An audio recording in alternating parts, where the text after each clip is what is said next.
Hello guys, good morning, welcome to my channel. It's me lily golden. So চলে এসেছি আরও একটা নতুন ভিডিও নিয়ে। আজকে আমি সকাল সকাল চলে গেছিলাম মাঝের গ্রাম মন্দিরে পুজো দেওয়ার জন্য। আমি অনেক দিন থেকে ভাবছিলাম যে আমি একটু মাঝের গ্রাম মন্দিরে গিয়ে পুজো দিয়ে আসবো, কিন্তু সময়ই হচ্ছিল না।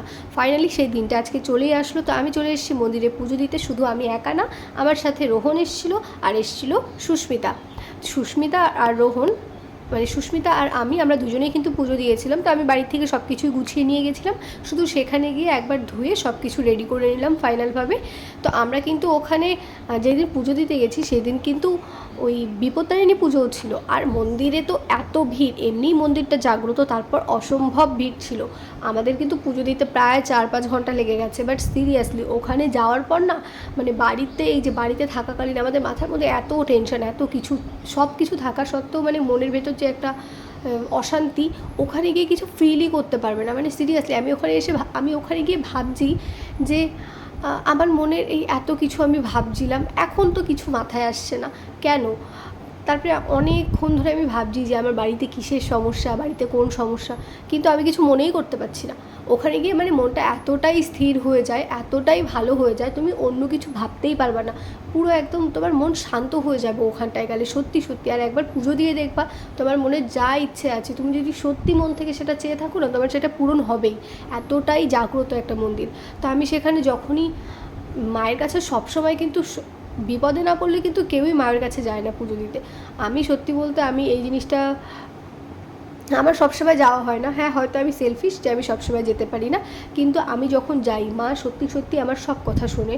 মানে আমার সেই সমস্ত ইচ্ছেগুলো পূরণ করে যেগুলো আমি সত্যি খুব মন থেকে চাই। তো আমি ওখানে গিয়ে পুজো দিয়েছিলাম। আর আমরা প্রথমে গিয়ে কিন্তু ওখানে মোমবাতি ধূপকাঠি ধরিয়ে নিয়েছিলাম। তারপর ধরিয়ে বিভিন্ন যে থানগুলো ঠাকুরের, সেখানে গিয়ে আমরা যেই বেদিগুলো সেখানে পুজো দিলাম। পুজো দেওয়ার পরে তারপরে আসলো মেন পুজোর পালা। আমরা মেন পুজোটা সারলাম। প্রচুর ভিড় ছিল, অনেকটা টাইম লেগেছে, কিন্তু ওই যেই কষ্টটা সেটা কিন্তু সিরিয়াসলি মানে বেরিয়ে আসার পরে মনে হচ্ছে আমরা কিছু একটা কষ্ট হয়েছে, অনেকটা টাইম লেগেছে, কিন্তু ওইখানে যতক্ষণ ছিলাম, দাঁড়িয়েছিলাম বা কষ্ট করে পুজো দিয়েছি, সেটা কিন্তু ওখানে থাকাকালীন কেউই ফিল করতে পারে না। আমি তো পারি না, আই থিঙ্ক অন্য কেউ পারে না যে আমি মন্দিরে পুজো দিতে এসেছি আর আমার পুজো দিতে এসে কষ্ট হয়েছে, এটা কিন্তু কেউ ফিল করে না। তারপর আমাদের পুজো দেওয়ার পরে এখানে যেই মন্দিরের একটা নিয়ম হচ্ছে, নিয়ম নাকি আমি বলতে পারবো না ঠিক, যে যার মনের কথা, কিন্তু এই যে গাছটা আছে, এই গাছে মানে গিট দিয়ে এখানে মায়ের কাছে একটা কি বলবো এটাকে, যে মা তুমি আমার এই জিনিসটাকে পূরণ করো, এরকম কোনো একটা ইচ্ছে সবাই ওখানে গাঁট বেঁধে দড়িতে করে ঝুলিয়ে দেয়। এটাকে কি বলে আমার ঠিক এখন মাথায় আসছে না। আমি কিন্তু দুটো গাঁট বেঁধেছি, ওরকমভাবে দুটো ভার চাপিয়েছি। তো যখন সবার মনের ইচ্ছে, মানে সেই ইচ্ছেগুলো যখন পূরণ হয়ে যায়, সবাই কিন্তু এসে ওটা খুলে দিয়ে যায়। আমিও ছোটোবেলা থেকে এরকমভাবে যখনই মন্দিরে যাই, বিশেষ করে ওই মন্দিরটাতে, আমি ওরকম গিয়ে ভার বেঁধে দিয়ে আসি। আর আমার ঠিক ওই ইচ্ছেটা পূরণ হয়ে গেলে আমি ওটা মাথায় রাখি, কেন জানি না, আমি ওই সমস্ত কিন্তু কখনো ভুলি না। তো আমি গিয়ে ঠিক ওই ভারটা খুলে দিয়ে আসি। আবার পুজো দিয়ে এসে আবার যদি নতুন কোনো ইচ্ছে মনে থাকে যে মা আমার এই ইচ্ছেটা পূরণ করো, মা কিন্তু সেটা ঠিক করে। একটা সময় পর কিন্তু সেটা ঠিক হয়, সময় বুঝে। আমি এখন মানে হঠাৎ করে চাইলাম মা আজকে আমি ভার বাঁধছি তুমি কালকেই করে দিও, তা না। টাইম বুঝে তোমার জন্য যখন যেটা দরকার মা ঠিক সেটা টাইম মতো করে দেবে।